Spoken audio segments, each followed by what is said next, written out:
Okay, about to go into one of our rental properties to fix a washing machine, and I'm betting it's going to be a common problem for a lot of people. The pump stops working, no water's pushing out, the agitator's not spinning, nothing's working. Generally, something's stuck in the pump. A kid's sock, pantyhose, like women's underwear, a drawstring from a hoodie or sweatpants, something like that. They do get under the agitator, under that little lip, and get into the pump and clog the pump up.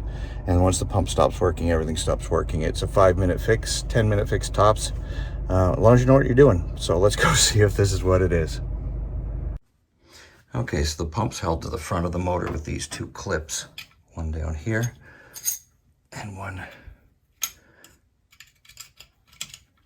right there. They just clip over the front of the pump. This is the pump. It just slides onto the shaft, the motor shaft here, and you disconnect the two water hoses after taking the front off your washer. They're all different on how to take them out, and this is what you're gonna find: a sock. They somehow get down past the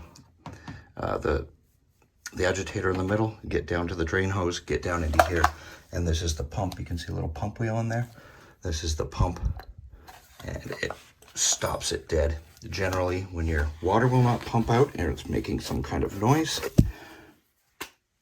there you go. Done this 10, 20, 30 times over the years. Fun of being a landlord. Thanks for watching. All back in and working properly.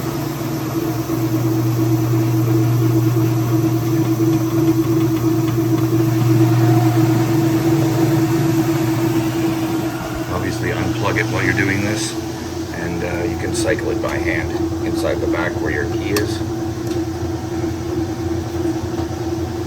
Don't touch the electrical stuff. This is mechanical, mostly. I take the risk. So everything's going there now.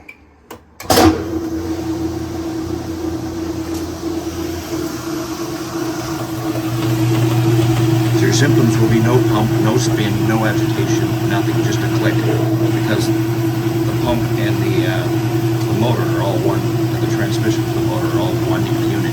If one's not working, the others aren't working. The pump, once it gets stuck,